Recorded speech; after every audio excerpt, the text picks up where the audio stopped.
ಇದು SS digital channel, Shri ಸುಮಂಗಲಿ digital channel. ನೀವು ನೋಡ್ತಾ ಇದ್ದೀರಿ ಸುದ್ದಿ ಸಮಯ, ಸ್ಥಳೀಯ ಸುದ್ದಿಗಳಿಗಾಗಿ.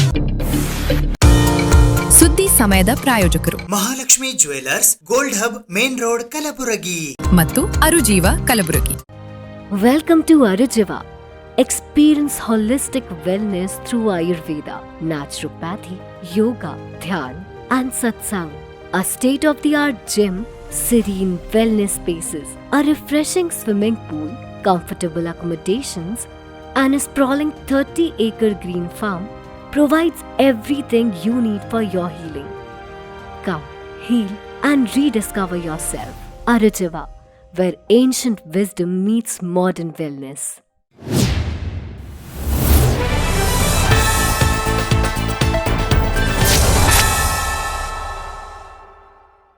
ಸುದ್ದಿ ಸಮಯಕ್ಕೆ ಸ್ವಾಗತ. ನಾನು RJ ಮಂಜು ಹಿರೋಳಿ. ಮಾಹಿತಿ ನೀಡಲು ನಿರ್ಲಕ್ಷಿಸಿದ 3 ಪ್ರಕರಣಗಳಲ್ಲಿ 65,000 ರೂಪಾಯಿ ದಂಡ ವಿಧಿಸಲಾಗಿದೆ ಎಂದು ಕರ್ನಾಟಕ ಮಾಹಿತಿ ಆಯೋಗದ ಕಲಬುರಗಿ ಪೀಠದ ಆಯುಕ್ತರಾದ ಬಿ ವೆಂಕಟಸಿಂಗ್ ಅವರು ಮಾಹಿತಿ ನೀಡಿದ್ದಾರೆ. ಸಾರ್ವಜನಿಕರಿಗೆ ಮಾಹಿತಿ ನೀಡುವಂತೆ ತಿಳಿಸಿದರು.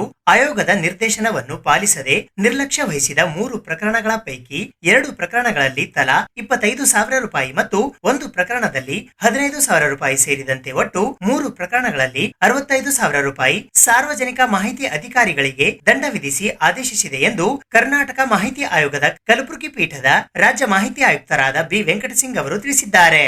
ಶನಿವಾರ ಈ ಕುರಿತು ತಮ್ಮ ಕಚೇರಿಯಲ್ಲಿ ಕರೆದಿದ್ದ ಪತ್ರಿಕಾಗೋಷ್ಠಿಯನ್ನು ಉದ್ದೇಶಿಸಿ ಮಾತನಾಡಿದ ಅವರು ಈ ಮಾಹಿತಿಯನ್ನ ನೀಡಿದರು. 3 ತಿಂಗಳಲ್ಲಿ 400 ಪ್ರಕರಣಗಳನ್ನು ವಿಲೇವಾರಿ ಮಾಡಿರುವ ಕುರಿತು ಇದೇ ವೇಳೆ ಅವರು ಮಾಹಿತಿ ನೀಡಿದರು.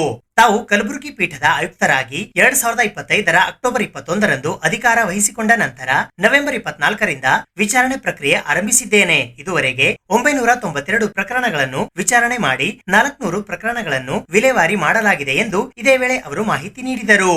ಮಾಹಿತಿ ಹಕ್ಕು ಕಾಯ್ದೆ 2005ರ ಅಡಿ ಅರ್ಜಿದಾರರಿಗೆ ಮಾಹಿತಿ ನೀಡಲು ವಿಫಲರಾದವರಿಗೆ ಆಯೋಗವು ಕೇವಲ ದಂಡ ವಿಧಿಸುವುದು ಅಷ್ಟೇ ಅಲ್ಲ, ದಂಡ ವಸೂಲಿಗೂ ಮುಂದಾಗಿದೆ. ದಂಡ ವಿಧಿಸಿದ ಪ್ರಕರಣದಲ್ಲಿ ಇದುವರೆಗೆ ಹಣ ಪಾವತಿಸದ ಹಿಂದೆ ಕೊಪ್ಪಳ ಜಿಲ್ಲಾ ಆರೋಗ್ಯ ಮತ್ತು ಕುಟುಂಬ ಕಲ್ಯಾಣ ಅಧಿಕಾರಿಯಾಗಿದ್ದ, ಪ್ರಸ್ತುತ ಬಾಗಲಕೋಟೆ DHO ಆಗಿ ಕಾರ್ಯನಿರ್ವಹಿಸುತ್ತಿರುವ ಡಾಕ್ಟರ್ ರಾಜ್ಕುಮಾರ್ ಎರಗಲ್ ಅವರಿಂದ 10,000 ರೂಪಾಯಿ ಮತ್ತು ರಾಯಚೂರು ಜಿಲ್ಲೆಯ ಯರಮರಸ್ ಡಯಟ್ ಸಂಸ್ಥೆಯ ಹಿರಿಯ ಉಪನ್ಯಾಸಕರಾದ ಮಲ್ಲಿಕಾರ್ಜುನ್ ಅವರಿಂದ 15,000 ರೂಪಾಯಿ ದಂಡ ಸಹ ವಸೂಲಿ ಮಾಡಲಾಗಿದೆ ಎಂದು ಬಿ ವೆಂಕಟಸಿಂಗ್ ಅವರು ಇದೇ ವೇಳೆ ಮಾಹಿತಿ ನೀಡಿದರು.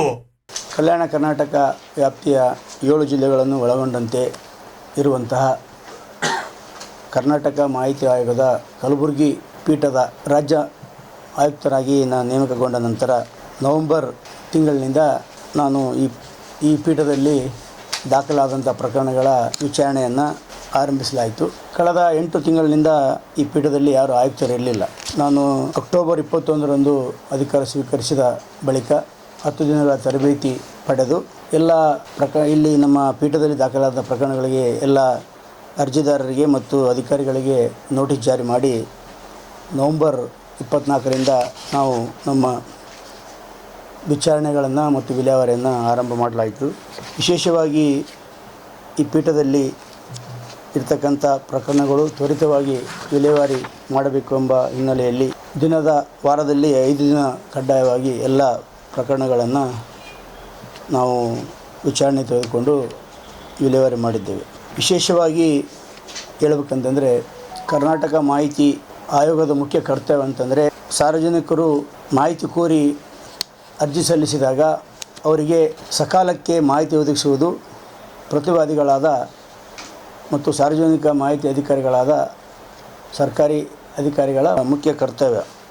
ಆದರೆ ಏನಾಗಿದೆ, ಸಾಕಷ್ಟು ಅಧಿಕಾರಿಗಳು, ಸಾರ್ವಜನಿಕ ಮಾಹಿತಿ ಅಧಿಕಾರಿಗಳು ಸಕಾಲಕ್ಕೆ ಮಾಹಿತಿ ಒದಗಿಸುವಲ್ಲಿ ಸಾಕಷ್ಟು ವಿಳಂಬ ಆಗ್ತಿದೆ. ವಿಶೇಷವಾಗಿ ಗ್ರಾಮೀಣಾಭಿವೃದ್ಧಿ ಇಲಾಖೆಯಲ್ಲಿ, ಪಂಚಾಯತ್ ರಾಜ್ ಇಲಾಖೆಯಲ್ಲಿ ಸಾಕಷ್ಟು ಪ್ರಕರಣಗಳು ನಮ್ಮಲ್ಲಿ ದಾಖಲಾಗ್ತವೆ. ಹೆಚ್ಚು ಗ್ರಾಮೀಣಾಭಿವೃದ್ಧಿ, ಕಂದಾಯ ಮತ್ತು ನಗರಾಡಳಿತ, ನಗರಸಭೆ, ಪುರಸಭೆ ಸಂಬಂಧಪಟ್ಟಂತೆ ಹೆಚ್ಚು ಪ್ರಕರಣಗಳು ದಾಖಲಾಗ್ತವೆ. ಈ ಹಿನ್ನೆಲೆಯಲ್ಲಿ ಹೆಚ್ಚು ಪ್ರಕರಣಗಳು ಪಂಚಾಯತ್ ರಾಜ್ ಅಭಿವೃದ್ಧಿ ಅಧಿಕಾರಿಗಳೇನಿರ್ತಾರೆ, ಪಂಚಾಯತ್ ಅಭಿವೃದ್ಧಿ ಅಧಿಕಾರಿಗಳ ಮೇಲೆ ಇರೋದರಿಂದ ಅಂಥ ಅಧಿಕಾರಿಗಳು ಸಕಾಲಕ್ಕೆ ಮಾಹಿತಿ ಕೊಡದಿದ್ದರೆ ಅವರಿಗೆ ದಂಡ ವಿಧಿಸುವುದು ಅನಿವಾರ್ಯ ಆಗ್ತದೆ. ಹೆಚ್ಚು ಪ್ರಕರಣಗಳು ಅದೇ ಇಲಾಖೆಯಿಂದ ದಾಖಲಾದ ಕಾರಣ ನಾನು ಅಧಿಕಾರ ಸ್ವೀಕರಿಸಿದ ನಂತರ ಒಂದು ಮೂರು ಜನ ಪಿ ಡಿ ಒಗಳಿಗೆ ಒಬ್ಬನೇ ಪಿ ಡಿ ಒಗೆ ತಲಾ ಎರಡು ಪ್ರಕರಣದಲ್ಲಿ ಪ್ರತ್ಯೇಕವಾಗಿ 25 ಸಾವಿರ ನಾನು ದಂಡ ಹಾಕಿದ್ದೇನೆ ಮತ್ತು ಅದು ವಿವರಗಳನ್ನೆಲ್ಲ ನಿಮ್ಮ ಪ್ರೆಸ್ ನೋಟ್ನಲ್ಲಿ ಕೊಟ್ಟಿದ್ದೇನೆ. ಒಂದು ಮಾನ್ವಿ ತಾಲೂಕಿನ ಶಂಕೇಶ್ವರ್ ಗ್ರಾಮ ಪಂಚಾಯಿತಿ ಅಭಿವೃದ್ಧಿ ಅಧಿಕಾರಿ ನಾಗಭೂಷಣ್ ಅಂತೇಳಿ ಅವರಿಗೆ ಒಂದು ಪ್ರಕರಣದಲ್ಲಿ 25 ಸಾವಿರ, ಅದೇ ನಾಗಭೂಷಣ್ ಅವರಿಗೆ ಇನ್ನೊಂದು ಪ್ರಕರಣದಲ್ಲಿ 25 ಸಾವಿರ ಪ್ರಕರಣದ ದಂಡವನ್ನು ವಿಧಿಸಿ ನಾನು ಆದೇಶ ಮಾಡಿದ್ದೇನೆ.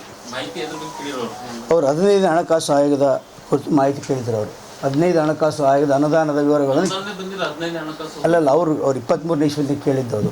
23ನೇ ಇಸ್ವಿನಲ್ಲಿ ಕೇಳಿರೋದು 23ನೇ ಇಸ್ವಿನಲ್ಲಿ ಕೇಳ್ಯಾರ ಅವರು. 23ನೇ ಇಸ್ವಿನಲ್ಲಿ ಯಾವಾಗ ಮಾಹಿತಿ ಕೇಳಿದಾಗ ಯಾರು ಸಾರ್ವಜನಿಕ ಮಾಹಿತಿ ಅಧಿಕಾರಿ ಇದ್ದರು ಅದೇ ಅಧಿಕಾರಿ ಇಲ್ಲಿವರೆಗಿದ್ದಾನೆ. ಇದ್ದರೂ ಕಳೆದ 2.5 ವರ್ಷದಿಂದ ಅವ್ರಿಗೆ ಮಾಹಿತಿ ಕೊಟ್ಟಿಲ್ಲ. ಮತ್ತು ಇಂದಿನ ನನಗಿಂತ ಮುಂಚೆ ಇದ್ದಂಥ ಆಯುಕ್ತರು ನಿಮ್ಮ ಪ್ರೆಸ್ ನೋಟಲ್ಲಿ ಡೀಟೇಲ್ ಕೊಟ್ಟಿದ್ದೀನಿ, ಒಂದು ವಿಚಾರಣೆ ಮಾಡಿ ಎಚ್ಚರಿಕೆ ಕೊಟ್ಟಿದ್ದಾರೆ. ನೀವು ಮೇಲ್ಮನವಿದಾರರು ಕೋರಿದ ಮಾಹಿತಿಯನ್ನು ಸಕಾಲಕ್ಕೆ ಒದಗಿಸಿ ಅವರಿಗೆ ಮಾಹಿತಿ ಒದಗಿಸ್ತಿದ್ದರೆ ನಿಮಗೆ ದಂಡ ವಿಧಿಸ್ತೀನಿ ಅಂತೇಳಿ ಅವರಿಗೆ ನೋಟಿಸ್ನಲ್ಲಿ ಹಿಂದಿನ ಒಂದು ಎಚ್ಚರಿಕೆ ನೋಟಿಸ್ ಕೊಟ್ಟಿದ್ರೂ ಅವರು ಮಾಹಿತಿ ಕೊಟ್ಟಿಲ್ಲ.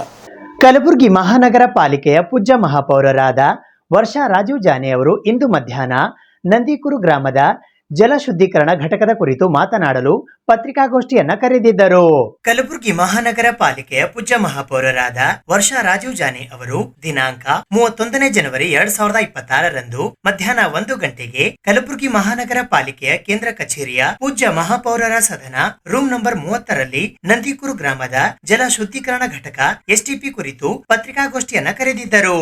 ಇವತ್ತಿನ ದಿವಸ ಏನಂತಂದರೆ ನಮ್ಮ ಗುಲ್ಬರ್ಗನಲ್ಲಿ ನಮ್ಮ ಕಲಬುರಗಿಯಲ್ಲಿ ನೀರಿಂದ ಸ್ವಲ್ಪ ಪ್ರಾಬ್ಲಮ್ ಹೆಚ್ಚಿಗೆ ಆಗ್ತಾ ಇದೆ. ಅದಕ್ಕೆ ರೀಸನ್ ಎದಕ್ಕೆ ನೀರು ಎಲ್ಲ ಪಬ್ಲಿಕ್ಗೆ ನಾವು ಜನ್ರೇಟ್ ಮಾಡೋಕ್ಕಾಗ್ತಾ ಇಲ್ಲ ಅಂತಂತಂದರೆ ಒಂದು ರೀಸನ್ ಇದೆ. ನಮ್ಮ STP ಪ್ಲ್ಯಾಂಟಲ್ಲಿ ಸ್ವಲ್ಪ ಏನಂತಂದರೆ ಪಬ್ಲಿಷನ್ ಹೆಚ್ಚಿಗಾಗಿರೋದರಿಂದ ನಮ್ಮದು ಕೆಪಾಸಿಟಿ ಎಷ್ಟು ಇರಬೇಕಿತ್ತು ಅದಕ್ಕಿಂತ ಹೆಚ್ಚಿಗೆ ಎಲ್ಲ ಡ್ರೈನೇಜ್ ನೀರು ಒಳಚರಂಡಿ ನೀರುಗಳೆಲ್ಲ ಅಲ್ಲಿ ಬರ್ತಾಯಿವೆ. ಸೊ ನಮ್ಗೆ ಸ್ವಲ್ಪ ಅಂದರೆ ನೀರಿಂದು ಸ್ವಲ್ಪ ಹೆಚ್ಚಿಗಾಗಿರೋದ್ರಿಂದ ಸ್ವಲ್ಪ ಪ್ರಾಬ್ಲಮ್ ಆಗ್ತಾಯಿದೆ. ನಾವು ಎದಕ್ಕೆ ನೀರು ಎಲ್ಲ ಬಂದ್ ಮಾಡಿದ್ದೀವಿ ಅಂತಂದರೆ ನಮ್ಗೆ ಗೊತ್ತಾಯಿತು ಸ್ವಲ್ಪ ಏನೋ ಪ್ರಾಬ್ಲಮ್ ಆಗ್ತಾಯಿದೆ. ನಮ್ಮ ಪಬ್ಲಿಕ್ ಜೊತೆ ನಾವು ಆಟ ಆಡಬಾರ್ದು, ಪಬ್ಲಿಕ್ ಜೊತೆ ನಾವು ಯಾವುದೇ ನೀರು ಕೊಡಬಾರ್ದು, ಒಳ್ಳೆ ನೀರೇ ಕೊಡಬೇಕಂತ ಹೇಳಿ ನಾವು ನೀರನ್ನು ಸ್ಟಾಪ್ ಮಾಡಿದ್ದೀವಿ. ಇವಾಗ STP ಪ್ಲ್ಯಾಂಟಲ್ಲಿ ಏನಾಗಿದೆ ಅಂತಂದರೆ ಒಳಚರಂಡಿ ನೀರೆಲ್ಲ ಅಲ್ಲೇ ಹೋಗ್ತಾವ್ರಿ.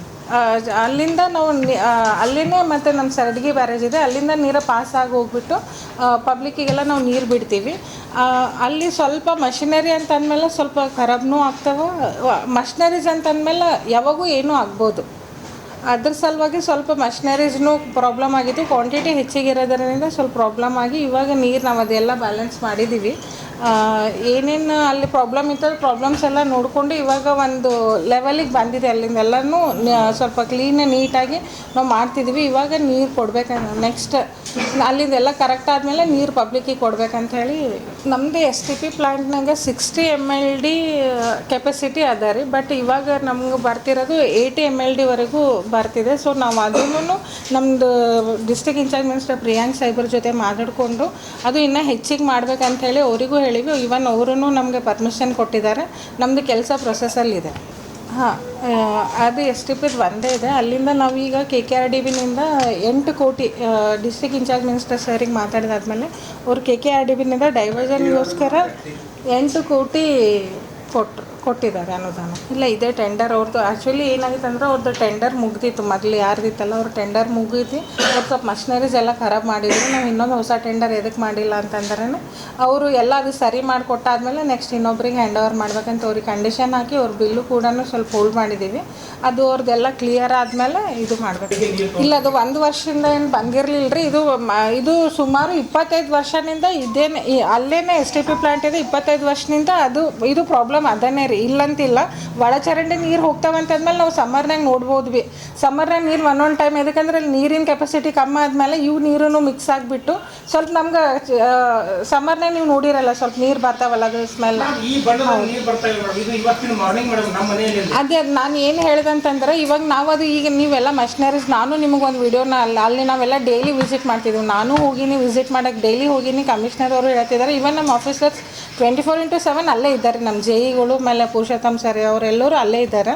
ಈಗ ಏನಂತಂದರೆ ಈಗ ಅಷ್ಟು ಮಷಿನರಿ ಆನ್ ಆಗಿದೆ. ನಾಳೆ ಇವತ್ತು ಮೋಸ್ಟ್ಲಿ 90% ಆಗಿದೆ. ನಾಳೆ ಫುಲ್ 100% ಅದು ಕ್ಲಿಯರ್ ಆಗುತ್ತೆ. ಫೆಬ್ರವರಿ 7ರಂದು ಬೆಳಗ್ಗೆ 10 ಗಂಟೆಗೆ ಕಲಬುರಗಿ ನಗರದ ನಾಗನಹಳ್ಳಿ ರಿಂಗ್ ರಸ್ತೆ ಕೋಟ್ನೂರ್ಡಿ ಈದ್ಗಾ ಮೈದಾನದ ಹತ್ತಿರವಿರುವ ಡಾಕ್ಟರ್ ಎನ್ ಧರಮ್ ಸಿಂಗ್ ಪದವಿ ಪೂರ್ವ ವಿಜ್ಞಾನ ಮಹಾವಿದ್ಯಾಲಯದ ವತಿಯಿಂದ ವಿದ್ಯಾರ್ಥಿ ವೇತನ ಪರೀಕ್ಷೆ 2026 ಆಯೋಜನೆ ಮಾಡಲಾಗಿದ್ದು, ಈ ಪರೀಕ್ಷೆಯಲ್ಲಿ ಟಾಪರ್ ಆಗಿ ಹೊರಹೊಮ್ಮಿದ ವಿದ್ಯಾರ್ಥಿಗಳಿಗೆ ಪ್ರಥಮ ಬಹುಮಾನ 30,000 ರೂಪಾಯಿ, ದ್ವಿತೀಯ ಬಹುಮಾನ 15,000 ರೂಪಾಯಿ ಮತ್ತು ತೃತೀಯ ಬಹುಮಾನ 5,000 ರೂಪಾಯಿ ನೀಡಲಾಗುವುದು ಎಂದು ಕಾಲೇಜಿನ ಪ್ರಾಂಶುಪಾಲರಾದ ಬಜರಂಗ್ ಸಿಂಗ್ ಚೌಹಾಣ್ ಅವರು ಮಾಹಿತಿ ನೀಡಿದ್ದಾರೆ. ಕಲಬುರಗಿ ನಗರದ ರಿಂಗ್ ರಸ್ತೆಯ ನಾಗನಹಳ್ಳಿ ಕ್ರಾಸ್ ಹತ್ತಿರದ ಈದ್ಗಾ ಚೌಕ್ ಹಿಂದುಗಡೆಯ ಕೋಟ್ನೂರ್ಡಿ ಲೇಔಟ್ನ ನಂಬರ್ 34A ನಲ್ಲಿ ಇರುವ ಶಂಕರ್ ಸಿಂಗ್ ಮೆಮೋರಿಯಲ್ ಎಜುಕೇಶನ್ ಟ್ರಸ್ಟಿನ doctor N Dharam Singh PU ವಿಜ್ಞಾನ ಮತ್ತು ವಾಣಿಜ್ಯ ಕಾಲೇಜು ವತಿಯಿಂದ 10ನೇ ತರಗತಿಯ CBSE, ICSE ಮತ್ತು ಸ್ಟೇಟ್ ಸಿಲೆಬಸ್ ಓದುತ್ತಿರುವ ವಿದ್ಯಾರ್ಥಿಗಳಿಗಾಗಿ ವಿದ್ಯಾರ್ಥಿ ವೇತನ ಪರೀಕ್ಷೆ 2026 ಶನಿವಾರ ದಿನಾಂಕ 7ನೇ ಫೆಬ್ರವರಿ 2026ರಂದು ಬೆಳಗ್ಗೆ 10 ಗಂಟೆಗೆ ಆಯೋಜಿಸಲಾಗಿದೆ. ಈ ಪರೀಕ್ಷೆ 60 ಅಂಕಗಳನ್ನು ಒಳಗೊಂಡಿದೆ. 20 ಅಂಕಗಳು ಗಣಿತಕ್ಕೆ, 20 ಅಂಕಗಳು ವಿಜ್ಞಾನ ಮತ್ತು 20 ಅಂಕಗಳು ಇಂಗ್ಲಿಷ್ ಭಾಷೆಗೆ ಇರುತ್ತವೆ. ಪರೀಕ್ಷಾ ಅವಧಿ ಕೇವಲ 1 ಗಂಟೆ ಮಾತ್ರ. ನಕಾರಾತ್ಮಕ ಅಂಕಗಳಿಲ್ಲ. MCQ ಅಂದರೆ ಬಹು ಆಯ್ಕೆಯ ಪ್ರಶ್ನೆಗಳು ಇರಲಿವೆ. ಈ ಪರೀಕ್ಷೆಗೆ ಹಾಜರಾಗುವ ವಿದ್ಯಾರ್ಥಿಗಳಿಗೆ ಬಸ್ಸಿನ ಖರ್ಚನ್ನು ಕೂಡ ಕೊಡಲಾಗುವುದು. ಹೆಚ್ಚಿನ ಮಾಹಿತಿಗಾಗಿ ಸೆಲ್ ನಂಬರ್ 9448649896 ಮತ್ತು 9480465116 ಈ ಸಂಖ್ಯೆಗಳಿಗೆ ಕರೆ ಮಾಡಬಹುದಾಗಿದೆ ಎಂದು ಕಾಲೇಜಿನ ಪ್ರಾಂಶುಪಾಲರಾದ ಬಜರಂಗ್ ಸಿಂಗ್ ಚೌಹಾಣ್ ಅವರು ನಮ್ಮ ಸುದ್ದಿ ಸಮಯದೊಂದಿಗೆ ಮಾತನಾಡುತ್ತಾ ಮಾಹಿತಿ ನೀಡಿದ್ದಾರೆ. ಎಲ್ಲ ಆತ್ಮೀಯ ಪಾಲಕರಿಗೆ ವಂದನೆಗಳು. ಮುಖ್ಯವಾಗಿ Shri Shankar Singh memorial education trust ನ ಪರವಾಗಿ doctor N Dharam Singh PU ಕಾಲೇಜಿನ ನಿಂದ ಇಲ್ಲಿ ವಿಜ್ಞಾನ ಮತ್ತು ವಾಣಿಜ್ಯ ಮಹಾವಿದ್ಯಾಲಯದ ಆರಂಭವನ್ನು ನಾವು 2019ರಿಂದ ಆರಂಭ ಮಾಡಿದ್ದೇವೆ. ವಿದ್ಯಾರ್ಥಿ ವೇತನಕ್ಕೆ ಸಂಬಂಧಿಸಿದಂತೆ ಈಗ ವಿದ್ಯಾರ್ಥಿ ವೇತನ ಪರೀಕ್ಷೆ 2026 ಎಂಬುದನ್ನು ನಾವು ಹಮ್ಮಿಕೊಳ್ಳಿದ್ದೇವೆ. ಇದರಲ್ಲಿ ವಿಶೇಷವಾಗಿ ಮೊದಲನೆಯ ಪಾರಿತೋಷಕ ಪ್ರಶಸ್ತಿ ಕ್ಯಾಶ್ ಪ್ರೈಸ್ ಏನಿದೆ ಅದು 30,000ದಿಂದ ಕೂಡಿರ್ತಕ್ಕಂಥದ್ದು, ಎರಡನೇದಾಗಿರ್ತಕ್ಕಂಥದ್ದು 15,000 ಮತ್ತು ಮೂರನೆಯ ಸ್ಥಾನಕ್ಕೆ ನಾವು 5,000 ಎಂದು ನಿಗದಿಪಡಿಸಿ ಕ್ಯಾಶ್ ಪ್ರೈಸ್ ಅನ್ನು ಕೊಡುವಂತ ವ್ಯವಸ್ಥೆಯನ್ನು ಮಾಡಿದ್ದೇವೆ.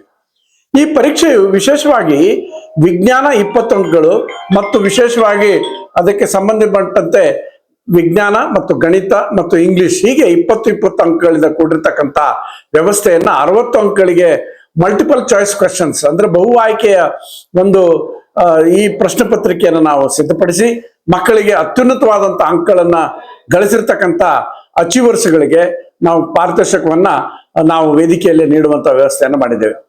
ಇಲ್ಲಿ ಸುತ್ತಮುತ್ತಲಿನ ಕಲಬುರಗಿ ವಿಭಾಗದ ಬಡ ಮಕ್ಕಳಿಗೆ, ಕಲ್ಯಾಣ ಕರ್ನಾಟಕದ ಹಿಂದುಳಿದಿರ್ತಕ್ಕಂಥ ಈ ಪ್ರದೇಶದ ಭಾಗಗಳಲ್ಲಿ ಇರ್ತಕ್ಕಂಥ 10th ತರಗತಿ ಅಂದ್ರೆ 10ನೇ ತರಗತಿಯ ವಿದ್ಯಾರ್ಥಿಗಳಿಗೆ ನಾವು ವಿಶೇಷವಾದಂತಹ ಒಂದು ಈ ವ್ಯವಸ್ಥೆಯನ್ನ ಪರೀಕ್ಷೆಯನ್ನ ಮಾಡ್ತಾ ಇದ್ದೀವಿ. ಆದ್ದರಿಂದ ತಾವೆಲ್ಲರೂ ಪಾಲಕರು ತಮ್ಮ ಮಕ್ಕಳ ಜೊತೆಗೆ, ವಿದ್ಯಾರ್ಥಿಗಳ ಜೊತೆಗೆ ತಾವುಗಳು ಬಂದು ಈ ಒಂದು ಕಾರ್ಯಕ್ರಮದಲ್ಲಿ ಭಾಗವಹಿಸಿ ಯಶಸ್ವಿ ಮಾಡ್ಬೇಕೆಂದು ನಾವು ಕೇಳ್ಕೊಳ್ತಾ ಇದ್ದೇವೆ. ಈ ನಿಟ್ಟಿನಲ್ಲಿ ನಾವು ಈ RN ಕ್ಯಾಂಪಸ್ ನಾಗನಹಳ್ಳಿ ಕ್ರಾಸ್ ಹತ್ತಿರ ಈದ್ಗಾ ಮೈದಾನ ಹತ್ತಿರ ಇರ್ತಕ್ಕಂಥ ಈ ದತ್ತಾತ್ರೇಯ ಪಾಟೀಲ್ ರೇವುಡ್ ಬಡಾವಣೆಯ ಈ ಒಂದು ಹಂತದಲ್ಲಿ ಅತ್ಯುನ್ನತವಾದಂತಹ ಒಂದು ಗ್ರಂಥಾಲಯದ ವ್ಯವಸ್ಥೆ ಹಾಗೂ ಲ್ಯಾಬೊರೇಟರಿಯ ಪ್ರಯೋಗಶಾಲೆಯ ವ್ಯವಸ್ಥೆ, ಒಳ್ಳೆ ರೀತಿಯ ತರಗತಿಗಳು ಮತ್ತು ಅನುಭವಿ ಆಗಿರ್ತಕ್ಕಂಥ ಶಿಕ್ಷಕರ ಜೊತೆಗೆ ಈ ಒಂದು ಕಾಲೇಜು ಆರಂಭ ಆಗಿಕೊಂಡು ಮತ್ತು ವಿಶೇಷವಾಗಿ 2-3 ವರ್ಷಗಳಿಂದ 100% ಒಂದು ಫಲಿತಾಂಶವನ್ನ PUC ದ್ವಿತೀಯ ಇದರಲ್ಲಿ ಪಡೆದುಕೊಂಡಿದೆ. ವಿಶೇಷವಾಗಿ ಏಮ್ಸ್ಗೆ ಮತ್ತು ಇಂಜಿನಿಯರಿಂಗಿಗೆ ಮಕ್ಕಳು ಏನಂತಂದ್ರೆ ಇಲ್ಲಿ ಸೆಲೆಕ್ಟ್ ಆಗಿದ್ದಾರೆ. ಆದ್ದರಿಂದ ಈ ನಿಟ್ಟಿನಲ್ಲಿ ಈ ಬರುವ ಮುಂದಿನ 25-26ನೇ ವರ್ಷದ ಸಾಲಿಗೆ ಅತ್ಯಂತ ಕಡಿಮೆ ಒಂದು ಫೀಸಿನ ಜೊತೆಗೆ ನಾವು ಒಂದು ಪ್ರವೇಶ ಅವಕಾಶವನ್ನ ಮಾಡಿಕೊಡ್ಬೇಕಂತಕ್ಕಂಥ ಸದುದ್ದೇಶವನ್ನ ಹೊಂದಿದ್ದೇವೆ. ಆದ್ದರಿಂದ ವಿದ್ಯಾರ್ಥಿನಿಯರು ಎಲ್ಲರೂ ಈ ನಿಟ್ಟಿನಲ್ಲಿ ಪಾಲಕರ ಜೊತೆಗೆ ಭಾಗವಹಿಸಿ ಈ ಕಾರ್ಯಕ್ರಮವನ್ನು ಯಶಸ್ವಿಗೊಳಿಸಬೇಕು ಮತ್ತು ಪ್ರವೇಶವನ್ನ ಪಡೆದುಕೊಳ್ಳಿಕ್ಕೆ ತಾವುಗಳು ಬರ್ಬೇಕಂತ ಹೇಳಿ ತಮ್ಮಲ್ಲಿ ಭಿನ್ನ ಮತ್ತು ವಿಶೇಷವಾದಂತ ಒಂದು ಕೋರಿಕೆಯನ್ನ ಮಾಡ್ಕೊಳ್ತಾ ಇದ್ದೇನೆ. ಧನ್ಯವಾದಗಳು. ಮುಗುಳುನಗೆ ಫೌಂಡೇಶನ್ ಕಲಬುರಗಿ ಜಿಲ್ಲಾ ಘಟಕದ ವತಿಯಿಂದ ಇಂದು ಕಲಬುರಗಿ ನಗರದ ಸರ್ವಜ್ಞ ಪದವಿ ಪೂರ್ವ ಮಹಾವಿದ್ಯಾಲಯದಲ್ಲಿ ವರಕವಿ ದ.ರಾ. ಬೇಂದ್ರೆರವರ 130ನೇ ಜಯಂತ್ಯೋತ್ಸವವನ್ನ ಆಚರಣೆ ಮಾಡಲಾಯಿತು. ಮುಗಳುನಗೆ ಫೌಂಡೇಶನ್ ಕಲಬುರಗಿ ಜಿಲ್ಲಾ ಘಟಕದ ವತಿಯಿಂದ ವರಕವಿ ದ.ರಾ. ಬೇಂದ್ರೆ ಅವರ 130ನೇ ಜನ್ಮದಿನೋತ್ಸವ ಕಾರ್ಯಕ್ರಮವು ದಿನಾಂಕ 31 ಜನವರಿ 2026ರಂದು ಬೆಳಗ್ಗೆ 11:30ಕ್ಕೆ ಕಲಬುರಗಿ ನಗರದ ಸಾಯಿ ಮಂದಿರ ಹತ್ತಿರದ ಸರ್ವಜ್ಞ ಪದವಿ ಪೂರ್ವ ಮಹಾವಿದ್ಯಾಲಯದಲ್ಲಿ ಜರುಗಿತು. ಈ ಕಾರ್ಯಕ್ರಮದ ಅಧ್ಯಕ್ಷತೆಯನ್ನು ಸರ್ವಜ್ಞ ಪದವಿ ಪೂರ್ವ ಮಹಾವಿದ್ಯಾಲಯ ಕಲಬುರಗಿಯ ಅಧ್ಯಕ್ಷರಾದ ಪ್ರೊಫೆಸರ್ ಚನ್ನಾರೆಡ್ಡಿ ಪಾಟೀಲ್ ವಹಿಸಿದ್ದರು. ಉಪನ್ಯಾಸಕರಾಗಿ ಖ್ಯಾತ ವಿಮರ್ಶಕರು ಹಾಗೂ ವಿಶ್ರಾಂತ ಪ್ರಾಂಶುಪಾಲರಾದ ಡಾಕ್ಟರ್ ಶ್ರೀಶೈಲ್ ನಾಗರಾಳ್ ಆಗಮಿಸಿದ್ದರು. ಮುಖ್ಯ ಅತಿಥಿಗಳಾಗಿ ಕಲಬುರಗಿಯ ಹಿರಿಯ ಕಾಂಗ್ರೆಸ್ ಮುಖಂಡರಾದ ಮನೋಹರ್ ಪೋದ್ದಾರ್ ಹಾಗೂ ಕನ್ನಡ ಅಭಿವೃದ್ಧಿ ಪ್ರಾಧಿಕಾರ ಬೆಂಗಳೂರಿನ ಮಾಜಿ ಸದಸ್ಯರಾದ ಸುರೇಶ್ ಬಡಗೇರ್ ಆಗಮಿಸಿದ್ದರು. ನೇತೃತ್ವವನ್ನು ಮುಗುಳನಗೆ ಫೌಂಡೇಶನ್ ಕಲಬುರಗಿಯ ಜಿಲ್ಲಾಧ್ಯಕ್ಷರಾದ ಮಂಜುನಾಥ್ ನಾಲ್ವಾರ್ಕರ್ ವಹಿಸಿದ್ದರು. ಈ ಸಂದರ್ಭದಲ್ಲಿ ಸಂಸ್ಥಾಪಕ ಅಧ್ಯಕ್ಷರಾದ ವಿ.ಎಸ್. ಸಾಗರ್ ಅಪ್ಪು ಸೇರಿದಂತೆ ಇತರರು ಉಪಸ್ಥಿತರಿದ್ದರು. ಕಲಬುರಗಿ ವತಿಯಿಂದ ಇಂದು ಸರ್ವಜ್ಞ ಪದವಿ ಪೂರ್ವ ಮಹಾವಿದ್ಯಾಲಯದಲ್ಲಿ ವರಕವಿ ದ.ರಾ. ಬೇಂದ್ರೆಯವರ 130ನೇ ಜಯಂತ್ಯೋತ್ಸವದ ಕಾರ್ಯಕ್ರಮ ಅಂಗವಾಗಿ ಇಂದಿನ ಕಾರ್ಯಕ್ರಮಕ್ಕೆ ಉದ್ಘಾಟಕರಾಗಿ ಆಗಮಿಸಿರುವಂಥ ಮಾಜಿ ಸದಸ್ಯರು ಕನ್ನಡ ಅಭಿವೃದ್ಧಿ ಪ್ರಾಧಿಕಾರದ ಸೋದರರಾದಂಥ ಶ್ರೀ ಸುರೇಶ್ ಬಡಗೇರ್ ಸರ್ ಅವರಿಗೆ ಹಾರ್ದಿಕವಾದಂತಹ ಸ್ವಾಗತವನ್ನು ಕೋರ್ತೇನೆ. ಕಾರ್ಯಕ್ರಮ ಉದ್ಘಾಟನೆ ಮಾಡೋದಕ್ಕಿಂತ ಮುಂಚೆ ಪ್ರಾರ್ಥನಾ ಗೀತೆಯನ್ನು ಕಾಲೇಜಿನ ಕುಮಾರಿ ಭಾಗ್ಯಶ್ರೀ ಮತ್ತು ಅವರ ಸಂಘಟಕರು ಬಂದು ಪ್ರಾರ್ಥನಾ ಗೀತೆಯನ್ನು ಹಾಡಬೇಕಾಗಿ ವಿನಂತಿಸ್ತೇನೆ ಅಂತ ಸುರೇಶ್ ಬಡಗೇರ್ ಸರ್ ಅವರು ಇವತ್ತಿನ ಕಾರ್ಯಕ್ರಮವನ್ನು ಉದ್ಘಾಟನೆ ಮಾಡಿದ್ದಾರೆ ಮತ್ತು ಸಾರ್ವಜನಿಕ ಸೇವೆಯಲ್ಲಿ ತಮ್ಮನ್ನು ತೊಡಗಿಸಿಕೊಳ್ಳುವ ಮೂಲಕ ರಾಜಕೀಯ ಕ್ಷೇತ್ರದಲ್ಲಿಯೂ ಕೂಡ ಸುಮಾರು 30 ವರ್ಷ ಮೇಲೆ 81ರಲ್ಲಿ ಅವರು ನಿಧನರಾಗ್ತಾರೆ. ಅಲ್ಲಿಂದ ಇಲ್ಲಿಯವರೆಗೂ ಇವತ್ತಿಗೆ ಯಾಕೆ ಕವಿ ಉಳಿದಾನ, ಜನರ ಮನಸ್ಸುಗಳಿಗೆ ಯಾಕೆ ಉಳಿದಾನ ಅಂದರೆ ಅವರ ಬದುಕು, ಅವರ ವ್ಯಕ್ತಿತ್ವ, ಅವರ ತತ್ವ ಸಿದ್ಧಾಂತ, ಅವರ ಬದುಕಿನ ನಿರ್ವಹಣೆ ನೋಡಿ. ಬುದ್ಧ ಇವತ್ತಿಗೂ 2,500 ವರ್ಷಗಳಿಗೂ ಬುದ್ಧ ಇವತ್ತಿಗೂ ನಮ್ಮ ಮುಂದೆ ಜೀವಂತವಾಗಿದ್ದಾರೆ. ಶರಣರು ಇವತ್ತಿಗೂ ಜೀವಂತವಾಗಿದ್ದಾರೆ. ಅವರ ವಚನಗಳ ಮೂಲಕ, ಬುದ್ಧನ ಉಪದೇಶಗಳ ಮೂಲಕ, ಬಾಬಾ ಸಾಹೇಬರು ಸಂವಿಧಾನ ಕೊಡೋದ್ರ ಮೂಲಕ ಅವರು ನಿರಂತರ ಚಿರಂತನ ವ್ಯಕ್ತಿತ್ವ. ಇಡೀ ಅವ್ರು ಯಾರಿಗೂ ಸಾವಿಲ್ಲ. ಸಾಮಾನ್ಯವಾಗಿ ಈ ಸಾವು ಅನ್ನೋದು ಬರೀ ಭೌತಿಕ ಕಾಯದಿಂದ ನಾವು ಇಲ್ಲವಾಗ್ತೀವಿ, ಆದರೆ ಬೌದ್ಧಿಕವಾಗಿ ಅವ್ರು ಕೊಟ್ಟಂಥ ಕೊಡುಗೆಯಲ್ಲಿ ಅವರು ಜೀವಂತವಾಗಿರ್ತಾರೆ. ಇಂಥ ಮಹಾಪುರುಷರು ಬುದ್ಧರಾಗಲಿ, ಬಸವಣ್ಣನಾಗಲಿ, ಕನಕರಾಗಲಿ, ವೇಮನಂಥ ಮಹಾಕವಿ ಆಗಲಿ, ಸಾಧ್ವಿ ತಾಯಿ ಹೇಮರೆಡ್ಡಿ ಮಲ್ಲಮ್ಮನಂಥವರಾಗಲಿ, ಪುಲೆ ಅಂತವರಾಗಲಿ, ಬಾಬಾ ಸಾಹೇಬರಂಥವರಾಗಲಿ, ಅವರು ಎಂದಿಗೂ ಸಾವಿಲ್ಲ. ಅವರಿಗೆ ಅವರು ಪ್ರತಿದಿನ ಪ್ರತಿ ಕ್ಷಣದಲ್ಲಿ ಓದುಗರ, ಬುದ್ಧಿಜೀವಿಗಳ, ತಮ್ಮಂಥವರ ಸಾಧಕರ ಹೃದಯದೊಳಗೆ ಮತ್ತೆ ಮತ್ತೆ ಹುಟ್ಟುತ್ತಾ ಇರ್ತಾರೆ. ಅದಕ್ಕಾಗಿ ಉಸಿರಿಗೊಮ್ಮೆ ಜನನ ಉಸಿರಿಗೊಮ್ಮೆ ಮರಣ ಅಂತಕ್ಕಂಥ ಮಾತನ್ನು ಕವಿ ಹೇಳೋದ್ರ ಮೂಲಕ ನಮ್ಮ ಜನನ ಮರಣಗಳು ಹೆಂಗಿರ್ತಾವ ಅಂದರೆ, ನಮ್ಮ ಉಸಿರು ಬಿಟ್ಟರೆ ಮರಣ, ಉಸಿರು ತೆಗೆದುಕೊಂಡ್ರೆ ಜನನ. ಪ್ರತಿ ಕ್ಷಣದೊಳಗೆ ನಾವು ಹುಟ್ಟುತ್ತೀವಿ, ಪ್ರತಿ ಕ್ಷಣದೊಳಗೆ ನಾವು ಸಾಯ್ತೀವಿ. ಹುಟ್ಟು ಸಾವು ಅನ್ನೋದು ಬದುಕಿನ 2 ಅಂತ್ಯಗಳು, ಧ್ರುವಗಳು, ಉತ್ತರ ಧ್ರುವ, ದಕ್ಷಿಣ ಧ್ರುವ. ಹೇಗೆ ಎರಡನೆಯ ಜ್ಞಾನಪೀಠ ಪ್ರಶಸ್ತಿ ಏನೆಲ್ಲ ದ.ರಾ. ಬೇಂದ್ರೆ ಬಗ್ಗೆ ಹೇಳಬೇಕು ಅದೆಲ್ಲ ನಮ್ಮ ನಾಗರಾಜ್ ಸರ್ ಹೇಳ್ತಾರೆ. ಇವತ್ತು ಬೇರೆಯವ್ರ ಕಾರ್ಯಕ್ರಮ ಉದ್ಘಾಟನೆ ಮಾಡಬೇಕಾಗಿತ್ತು, ಅದು ನಾನು ಮಾಡಿದೆ. ನಾನು ಅನ್ನೋದಕ್ಕಿಂತ ಗುರುಗಳು ಮಾಡಿದ್ದಾರೆ.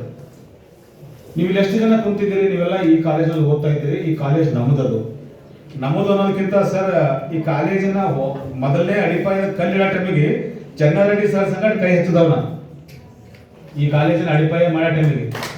ಆಮೇಲೆ ನಮಗೆ ಅವಾಗ ನಮ್ಮ ಸ್ನೇಹಿತರು ಅವರು ಚನ್ನಾರೆಡ್ಡಿ ಸರ್ ಏನಿದೆ ಕೆಲಸ ಹೇಳಿದಾಗ, ಸರ್ ನೀವು ಕೆಲಸ ಮಾಡಿಲ್ಲ ಅಂತಂದಾಗ ಎಲ್ಲಿದ್ದೀರ ಅಂದ್ರೆ ಇಲ್ಲೇ ಇದ್ದು ಬರ್ ಮನೆಗೆ ಅಂತ ಊಟ ಕೊಟ್ಟವ್ರು ಅವ್ರು ನಮ್ಗೆ. ಯಾಕಂದ್ರೆ ಬೆನ್ನು ಬಾರಿಸದಂತ ಕೈ ಮತ್ತು ಊಟ ಕೊಟ್ಟಂತ ಕೈ ಯಾವತ್ತೂ ಮರಿಬಾರ್ದು. ಮತ್ತು ಅವರು ಹೆಚ್ಚು ಕೊಟ್ಟಂತ ಅವರು ಇಲ್ದಾದ್ರು ಸಹಿತ ಅಮ್ಮವರು ಸಹಿತ ನಾವು ಭಾಳ ಸಹ ನಮಗೆ ಆಶೀರ್ವಾದ ಮಾಡಿದ್ದಾರೆ. ಅದು ಯಾವತ್ತೂ ಮರಿಬಾರ್ದು ನಾವೆಲ್ಲ.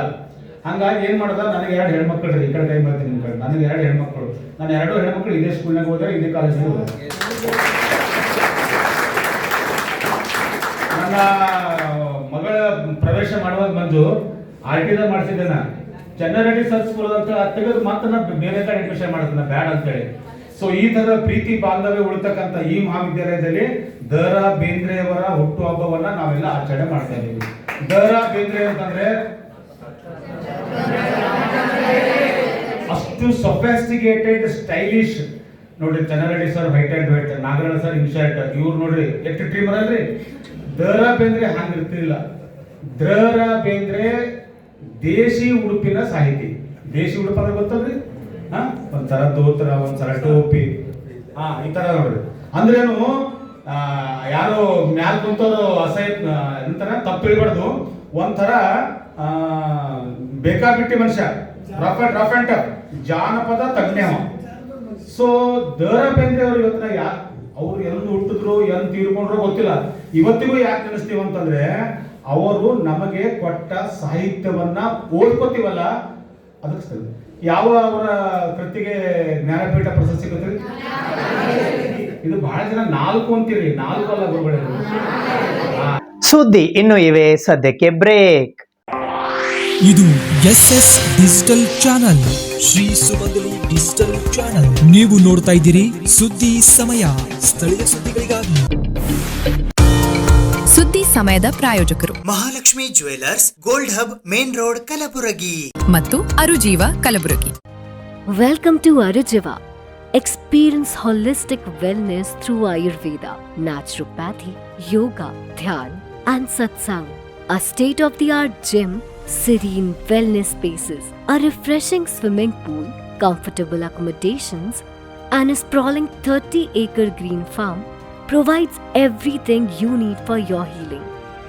Come, heal, and rediscover yourself. Arujiva, where ancient wisdom meets modern wellness.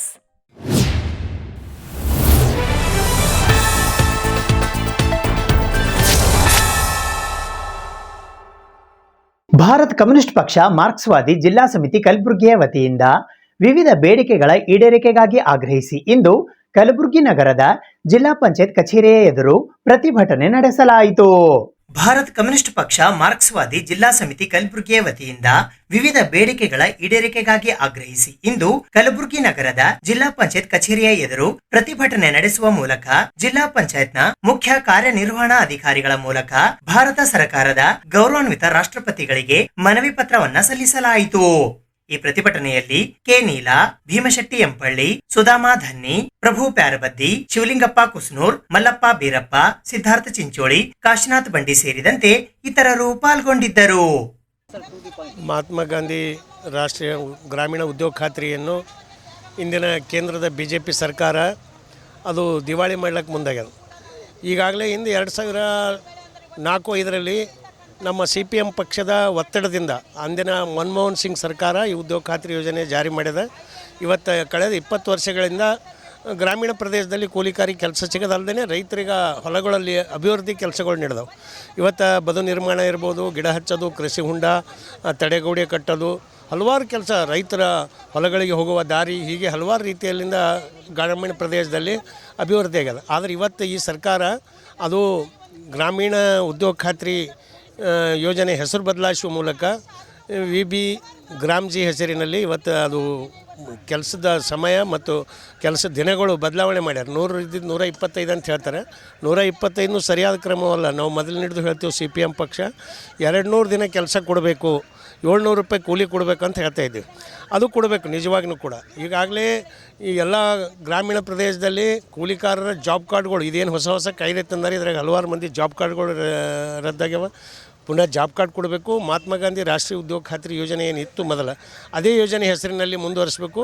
ಯಾವುದೇ ಕಾರಣಕ್ಕೂ ಕೂಡ ಆ ಮಸೂದೆ ವಾಪಸ್ ಆಗಲಿಲ್ಲ ಅಂದರೆ ಇಡೀ CPM ಪಕ್ಷ ದೇಶವ್ಯಾಪ್ತಿ ಚಳವಳಿ ನಡೆಸ್ತಾ ಇದೆ. ಈಗ ಮುನ್ನೂ ಕೂಡ ಮಾಡಿಸ್ತೇವೆ. ಆದರೆ ಇವರು ಕಾಂಗ್ರೆಸ್ ಸಿದ್ದರಾಮಯ್ಯನ ಸರ್ಕಾರನೂ ಕೂಡ ನಾವು ಕೇಂದ್ರ ಸರ್ಕಾರಕ್ಕೆ ಪತ್ರ ಬರೆದೀವಿ, ಮೋದಿಯವ್ರಿಗೆ ಹೇಳಿದ್ದೇವೆ ಅಂತ ಹೇಳ್ತಾ ಇದ್ದಾರೆ. ಆದರೆ ಹೇಳೋದಲ್ಲ, ನೀವು ಕೂಡ ಸ್ವತಃ ಕಾಂಗ್ರೆಸ್ದವ್ರನ್ನು ಚಳವಳಿಗೆ ಇಳಿಬೇಕಲ್ಲ. ಕೇಂದ್ರ ಸರ್ಕಾರ BJPಯ VB ಗ್ರಾಮ್ಜಿ ತರುವ ಮೂಲಕ ಅದು ಭಾರತ ದೇಶದಲ್ಲಿ 100 ದಿನ ಕೆಲಸದ ಗ್ಯಾರಂಟಿಯನ್ನು ಕಿತ್ತಾಕ್ಯದ.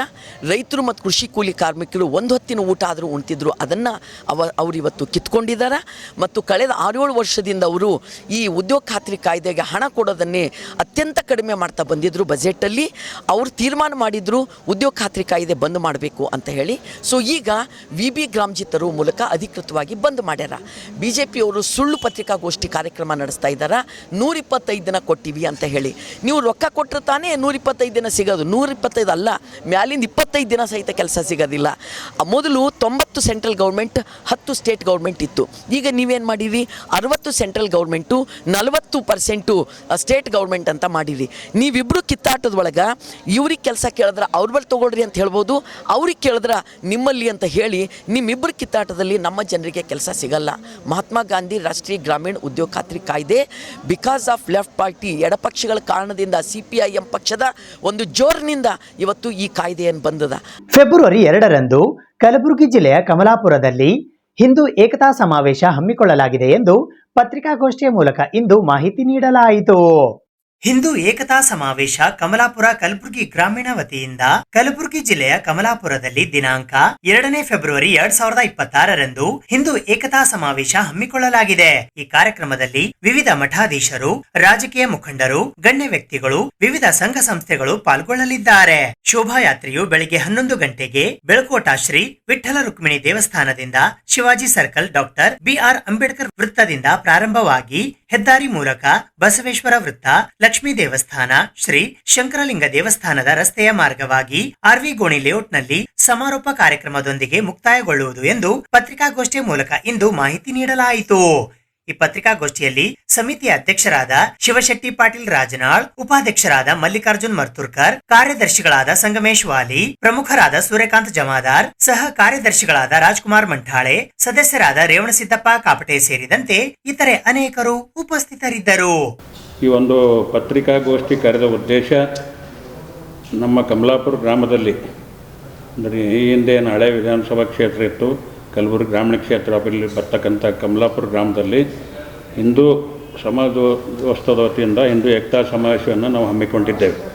ಮತ್ತು ಅದರಲ್ಲಿ ಎಲ್ಲ ಹಿಂದೂ ಸಂಘಟನೆ ಪರ ಎಲ್ಲ ನಮ್ಮ ಮಿತ್ರರ ಒಂದು ಸಹಕಾರದೊಂದಿಗೆ ಈ ಒಂದು ಕಾರ್ಯಕ್ರಮದ ಒಂದು ಉದ್ದೇಶ ಜನರಿಗೆ ತಿಳಿಸಬೇಕು ಅಂತಕ್ಕಂಥ ಒಂದು ಉದ್ದೇಶದಿಂದ ಈ ಒಂದು ಪತ್ರಿಕಾಗೋಷ್ಠಿಯನ್ನು ಕರೆಯಲಾಗಿದೆ. ಇವತ್ತು ಹಿಂದೂ ಏಕತಾ ಸಮಾವೇಶದ ಮೂಲ ಉದ್ದೇಶ ಅಂತಂದರೆ ಭಕ್ತರ ಧ್ವನಿಗೂಡಿಸಿ ದೇಶದ್ರೋಹಿಗಳ ಧ್ವನಿ ಕುಗ್ಗಿಸಲು, ಮೇಲು ಕೀಳುಗಳ ಭಾವ ಉಳಿಸಿ ಹಾಕಲು, ಭಯೋತ್ಪಾದನೆ, ಮತಾಂತರ, ಗೋಹತ್ಯೆಗಳನ್ನು ನಿಲ್ಲಿಸಲು ಮತ್ತು ಹಿಂದೂ ಬಾಂಧವರು ಒಂದು ಎನ್ನುವ ಜಯಘೋಷ ಮಾರ್ದನಿಸಲು, ಹಿಂದೂ ಶಕ್ತಿಯ ಅರಿವು ಮೂಡಿಸಲು, ನೊಂದ ಬಾಂಧವರ ಮನತಣಿಸಲು ಈ ಶೋಭಾಯಾತ್ರೆ ಬೆಳಗ್ಗೆ 11 ಗಂಟೆಗೆ ಕಮಲಾಪುರ ಗ್ರಾಮದಲ್ಲಿ ವಿಠ್ಠಲ್ ರುಕ್ಮಿಣಿ ಮಂದಿರ ಮತ್ತು ಶಿವಾಜಿ ಚೌಕ್ ಮಾರ್ಗವಾಗಿ, ಲಕ್ಷ್ಮೀ ದೇವಸ್ಥಾನ ಮಾರ್ಗವಾಗಿ, ಶಂಕರಲಿಂಗ ದೇವಸ್ಥಾನ ಮಾರ್ಗವಾಗಿ, ಬಸವೇಶ್ವರ ಚೌಕ್ ಮಾರ್ಗವಾಗಿ RV ಗೋಣಿ ಲೇಔಟ್ನಲ್ಲಿ ಈ ಒಂದು ಸಮಾವೇಶವನ್ನು ಶೋಭಾಯಾತ್ರೆಯ ಮೆರವಣಿಗೆ ಮೂಲಕ ಹಮ್ಮಿಕೊಳ್ಳಲಾಗಿದೆ. ಇವತ್ತು ಮೂಲವಾಗಿ ನಮ್ಮ ಸಮಾಜದಲ್ಲಿ ಏನು ಸಾಕಷ್ಟು ಬಹುಸಂಖ್ಯಾತರು ಇವತ್ತು ಹಿಂದೂಗಳಿದ್ದಾರೆ. ಆ ಹಿಂದೂಗಳಿಗೆ ಒಂದು ರಕ್ಷಣೆ ಕೊಡಬೇಕು, ಹಿಂದೂಗಳ ಅಭಿವೃದ್ಧಿ ಆಗಬೇಕು. ಹಿಂದೂಗಳ ಒಂದು ದೇಶ ಇವತ್ತು ನಮ್ಮ ರಾಷ್ಟ್ರದಲ್ಲಿ ಬಹುಸಂಖ್ಯಾತರಾಗಿ ಹಿಂದೂಗಳು ಇವತ್ತು ಇದ್ದರೂ ಕೂಡ ಸರ್ಕಾರದ ಒಂದು ಸೌಲಭ್ಯ ಪಡೆಯೋದು, ಇನ್ನಿತರ ಉದ್ದೇಶಗಳು ಅವರಿಗೆ ಸಮರ್ಪಕವಾಗಿ ತಲುಪ್ತಾ ಇಲ್ಲ. ಅವರ ಒಂದು ಕಲ್ಯಾಣದ ಉದ್ದೇಶ, ಅವರಲ್ಲಿ ಒಂದು ಜಾಗೃತಿ, ಈ ಹಿಂದೂ ಸಮಾಜದ ಒಂದು ಸಂದೇಶ, ಅದರ ಸಾರವನ್ನು ಹಿಂದೂ ಜನರಿಗೆ ತಿಳಿಸಿ ಹೇಳ್ತಕ್ಕಂಥ ಒಂದು ಕೆಲಸ ಇವತ್ತು ಈ ಏಕತಾ ಸಮಾವೇಶದ ಮೂಲಕ ಆಗ್ತಾಯಿದೆ. ಇವತ್ತು ಪತ್ರಿಕಾಗೋಷ್ಠಿಯಲ್ಲಿ ಎಲ್ಲ ನಮ್ಮ ಮಿತ್ರರು ಭಾಗವಹಿಸಿದ್ದಾರೆ. ಇವತ್ತು ನಿಮ್ಮೆಲ್ಲರ ಒಂದು ಸಹಕಾರ, ಆ ಒಂದು ಪತ್ರಿಕಾಗೋಷ್ಠಿಗೆ ತಾವು ಸಾಕಷ್ಟು ಒಂದು ಸಹಕಾರವನ್ನು ನಮ್ಮ ಪತ್ರಿಕಾ ಮಿತ್ರರು ಕಮಲಾಪುರ ಗ್ರಾಮಕ್ಕೆ ಆಗಮಿಸಿ ಕೊಡ್ತಾರೆ ಅಂತಕ್ಕಂಥ ಒಂದು ಉದ್ದೇಶವನ್ನು ನಾವು ಹೊಂದಿದ್ದೇವೆ. ಆದಿವಾಸಿ ಅಲೆಮಾರಿ ಬುಡಕಟ್ಟು ಮೂಲ ನಿವಾಸಿ ಹೋರಾಟ ಸಮಿತಿ ಕಲಬುರಗಿಯ ವತಿಯಿಂದ ಇಂದು ಪತ್ರಿಕಾಗೋಷ್ಠಿಯನ್ನು ನಡೆಸಲಾಯಿತು. ಶಿವೈಕ್ಯ ಬ್ರಹ್ಮಲೀನ ಪರಮ ಪೂಜ್ಯ ಶ್ರೀ ಸಿದ್ದರಾಮಾನಂದಪುರಿ ಮಹಾಸ್ವಾಮಿಗಳು ಕಾಗಿನೆಲೆ ಕನಕ ಗುರುಪೀಠ ತಿಂಥಣಿ ವಿಭಾಗ ಮಠ ಕಲಬುರ್ಗಿ ಪೂಜ್ಯ ಗುರುಗಳಿಗೆ ಕರ್ನಾಟಕ ಸರ್ಕಾರದ ವತಿಯಿಂದ ಬುಡಕಟ್ಟು ಹಾಗೂ ತಳ ಸಮುದಾಯಗಳ ಸಂಸ್ಕೃತಿ ಮತ್ತು ಇತಿಹಾಸ ಉಳಿವಿಗಾಗಿ ಅಪಾರ ಕೊಡುಗೆಯನ್ನು ನೀಡಿರುವಂತಹ ಪೂಜ್ಯರಿಗೆ ಕರ್ನಾಟಕ ರತ್ನ ಪ್ರಶಸ್ತಿ ನೀಡುವಂತೆ ಕುರಿತು ಹಾಗೂ ನುಡಿನಮನ ದಿನಾಂಕ 1 ಫೆಬ್ರವರಿ 2026 ಕಾರ್ಯಕ್ರಮದಲ್ಲಿ ಶ್ರೀಮಠದ ಭಕ್ತಾದಿಗಳು ಮತ್ತು ಸಮಾಜ ಬಂಧುಗಳು ತಳ ಸಮುದಾಯದ ಎಲ್ಲಾ ಭಕ್ತಾದಿಗಳು ಹೆಚ್ಚಿನ ಸಂಖ್ಯೆಯಲ್ಲಿ ಪಾಲ್ಗೊಳ್ಳುವಂತೆ ಆದಿವಾಸಿ ಅಲೆಮಾರಿ ಬುಡಕಟ್ಟು ಮೂಲ ನಿವಾಸಿ ಹೋರಾಟ ಸಮಿತಿ ಮತ್ತು ಅಖಿಲ ಭಾರತೀಯ ಪಶುಪಾಲ ಕ್ಷತ್ರಿಯ ಮಹಾಸಭಾ ಸಂಘಟನಾ ಕಲಬುರ್ಗಿಯ ವತಿಯಿಂದ ಇಂದು ಪತ್ರಿಕಾಗೋಷ್ಠಿಯ ಮೂಲಕ ಮನವಿ ಮಾಡಲಾಯಿತು. ಈ ಪತ್ರಿಕಾಗೋಷ್ಠಿಯಲ್ಲಿ ಕಲಬುರಗಿ ಅಧ್ಯಕ್ಷರಾದ ಗೋಪಾಲ್ ಎಂಪಿ, ಗಿರಿಧರ್ ತಿಮ್ಮಪ್ಪ ನಾಯಕ್, ಸತ್ಯಪ್ಪ ಗುರಿಕಾರ್, ಹನುಮಂತ ಬೆಂಕಿ, ಗಿರಿಮಲ್ಲಪ್ಪ ಹಸರಗುಂಡಗಿ, ಕಾಮೇಶ್ ವಕೀಲರು, ರಾಜು ಎಂಪಳ್ಳಿ, ವೀರಶೆಟ್ಟಿ ವಕೀಲರು, Revanasiddappa Anakal, Hanumantha K Pujari, Ravindra Pujari, Arjun Pujari, Vijayakumari R Gowda, Kamalamma, Hanumanth Somanakatte, Manjunath Lakkavali, Vijayalakshmi, Manjula, Sangeetha, Nirmala Baragali, Bangarappa, Anand Metre, Raghavendra, Sanju Ranapur, Revanasiddappa Basagond, Mounesh N M, Suresh Rumanagod, Eshwar M, Rajashekhar Anakal, Suresh Vaidyaraj, Rajkumar Pujari, Siddappa Rostapur, Siddanna Vachcha, Malappa, Santosh ಚೋರಪ್ನೋರ್, Revanasiddappa ಮೇಲಿನಕೇರಿ ಸೇರಿದಂತೆ ಇತರರು ಉಪಸ್ಥಿತರಿದ್ದರು. ಇದೀಗ ನಮ್ಮನ್ನೆಲ್ಲ ಆಗಲಿ ನಾಳೆ ದಿವಸ ಶ್ರೀಮಠದಲ್ಲಿ ನುಡಿನಮನ ಕಾರ್ಯಕ್ರಮಕ್ಕೆ ಕೆಲ ರಾಜ್ಯದ ಸರ್ಕಾರದ ಮುಖ್ಯಮಂತ್ರಿಗಳು, ರಾಜಕೀಯ ಧೋರಣೆಗಳು, ಚುನಾಯಿತ ಪ್ರತಿನಿಧಿಗಳು ಎಲ್ಲರೂ ಆಗಮಿಸುತ್ತಿದ್ದು, ವಿಶೇಷವಾಗಿ ಬುಡಕಟ್ಟು ಧರ್ಮಗಳ ತಳ ಸಮುದಾಯಗಳನ್ನು ಈ ಕಲ್ಯಾಣ ಕರ್ನಾಟಕದ ವೈಭವೀಕರಣದ ಸಂಪ್ರದಾಯಗಳನ್ನು ಕಲೆ, ಸಾಹಿತ್ಯ, ಸಾಮಾಜಿಕ ಕ್ರಾಂತಿ ಉಳಿವಿಗಾಗಿ ಅನೇಕ ಜನಪರ ಕಲ್ಯಾಣ ಕಾರ್ಯಕ್ರಮ ಮಾಡಿರುವಂಥ ಪರಮ ಪೂಜ್ಯರು ಲೋಕ ಕಲ್ಯಾಣಕ್ಕಾಗಿ ಇವತ್ತಿನ ದಿವಸ ಕಲ್ಯಾಣ ಕರ್ನಾಟಕದ ಅನೇಕ ಕ್ರಾಂತಿ ವಿಚಾರಗಳನ್ನು ಮಾಡಿ ಧರ್ಮವನ್ನು ಕೇವಲ ಜಾತಿಗೆ ಸೀಮಿತಗೊಳಿಸದೆ ಎಲ್ಲ ಧರ್ಮವನ್ನು ವಿವಿಧ ಕ್ಷೇತ್ರದಲ್ಲಿ ಸಾಧನೆಗೈದಿರುವಂಥ ಸಾಧಕರಿಗೆ ಗುರುತಿಸಿ ಸಿದ್ಧಶ್ರೀ, ಕನಕರತ್ನ, ಹಾಲುಮತ ಭಾಸ್ಕರ ಇವನ್ನೆಲ್ಲ ಪ್ರಶಸ್ತಿ ಪರಮ ಪೂಜ್ಯರು ಕೊಡ್ತಿದ್ರು. 12, 13, 14 ಜನವರಿ ಪ್ರತಿ ವರ್ಷ 2012ರಿಂದ ಕಾಡುಗೊಲ್ಲ, ನಾಡುಗೊಲ್ಲ, ಕಿಂದರಿ ಜೋಗಿ, ಅಲೆಮಾರಿಗಳು, ಬುಡುಗ ಜಂಗಮ, ಪವಾಡ ಜಾದು, ಸುಡುಗಾರ್ ಸಿದ್ದರ ಕಲೆ, ಗಿಡಿ, ಗೌರವ ಸಂಸ್ಕೃತಿ ಅನೇಕ ವೇದಿಕೆಗಳನ್ನು ಕಲ್ಪಿಸಿ ಕರ್ನಾಟಕಕ್ಕೆ ಪರಿಚಯಿಸಿ ಈ ಸಂಸ್ಕೃತಿ ಕಲೆಗಳನ್ನು ಉಳಿಸುವ ನಿಟ್ಟಿನಲ್ಲಿ ಮಹತ್ವ ಒಂದು ವೇದಿಕೆ ಕಲ್ಪಿಸುವಲ್ಲಿ ಪರಮ ಪೂಜ್ಯರು ಮುಂಚೂಣಿರುವಂಥ ಗುರುಗಳಿಗೆ ಇವತ್ತಿನ ದಿವಸ ಅನೇಕ ಮಕ್ಕಳಲ್ಲಿ ವಿದ್ಯಾಭ್ಯಾಸ, ಸಾವಿರಾರು ಇವತ್ತು ಮಕ್ಕಳಲ್ಲಿ ಮಠದಲ್ಲಿ ವಿದ್ಯಾಭ್ಯಾಸ ಮಾಡ್ತಿದ್ದು, ಅನಾಥ ಮಕ್ಕಳಿಗೆ ಕೂಡ ಇವತ್ತಿನ ದಿವಸ ಶ್ರೀಮಠ ಉತ್ತಮವಾದಂಥ ವಸತಿಯೊಂದಿಗೆ ಕಲ್ಯಾಣ ಕರ್ನಾಟಕದಲ್ಲಿ ತನ್ನದಾದಂಥ ಐತಿಹಾಸಿಕ ಒಂದು ಶೈಕ್ಷಣಿಕ ಕ್ರಾಂತಿಗೆ ಮುನ್ನಡೆ ಬರೆದಂಥ ಪೂಜ್ಯರಿಗೆ ಘನ ಸರ್ಕಾರ ಕರ್ನಾಟಕ ರತ್ನ ಪ್ರಶಸ್ತಿ ಕೊಡಬೇಕಂತೇಳಿ ನಾಳೆ ನಡೆಯುವಂಥ ನುಡಿನಮನ ಕಾರ್ಯಕ್ರಮದಲ್ಲೂ ಕೂಡ ನಾವು ಮಾನ್ಯ ಮುಖ್ಯಮಂತ್ರಿಗಳ ಈ ಪತ್ರಿಕಾಗೋಷ್ಠಿಯ ಮುಖಾಂತರ ನಾವು ಆದಿವಾಸಿ ಅಲೆಮಾರಿ ಬುಡಕಟ್ಟು ಮೂಲ ನಿವಾಸಿ ಸಂಘಟನೆ ವತಿಯಿಂದ ಇವತ್ತಿನ ದಿವಸ ಸರ್ಕಾರಕ್ಕೆ ಒತ್ತಾಯಿಸುತ್ತೀವಿ ಬಂಧುಗಳು. ಇದು ಇವತ್ತಿನ ಸುದ್ದಿ ಸಮಯ. ಸ್ಥಳೀಯ ಸುದ್ದಿಗಳಿಗಾಗಿ ನೋಡ್ತಾ ಇರಿ ಸುದ್ದಿ ಸಮಯ. ನಿಮ್ಮ ನೆಚ್ಚಿನ ಸುದ್ದಿ ಸಮಯವನ್ನು ಡೆನ್ ಸೆಟಾಪ್ ಬಾಕ್ಸ್ನ ಚಾನೆಲ್ ಸಂಖ್ಯೆ 746ರಲ್ಲಿ ಪ್ರತಿದಿನ ರಾತ್ರಿ 9 ಗಂಟೆಗೆ, ಮರುಪ್ರಸಾರ ರಾತ್ರಿ 10 ಗಂಟೆಗೆ ಮತ್ತು ಮರುದಿನ ಬೆಳಿಗ್ಗೆ 8 ಗಂಟೆ ಮತ್ತು 9 ಗಂಟೆಗೆ ವೀಕ್ಷಿಸಬಹುದು. ಇದು ಎಸ್ಎಸ್ ಡಿಜಿಟಲ್ ಚಾನಲ್, ಶ್ರೀ ಸುಮಂಗಲಿ ಡಿಜಿಟಲ್ ಚಾನಲ್. ನೀವು ನೋಡ್ತಾ ಇದ್ದೀರಿ ಸುದ್ದಿ ಸಮಯ, ಸ್ಥಳೀಯ ಸುದ್ದಿಗಳಿಗಾಗಿ. ಸುದ್ದಿ ಸಮಯದ ಪ್ರಾಯೋಜಕರು Mahalakshmi jewellers, gold hub, main road, Kalaburagi ಮತ್ತು ಅರುಜೀವ Kalaburagi. Welcome to Arujiva. Experience holistic wellness through Ayurveda, naturopathy, yoga, dhyan, and satsang. A state-of-the-art gym, serene wellness spaces, a refreshing swimming pool, comfortable accommodations, and a sprawling 30-acre green farm provides everything you need for your healing. Come, heal, and rediscover yourself. Arujiva, where ancient wisdom meets modern wellness.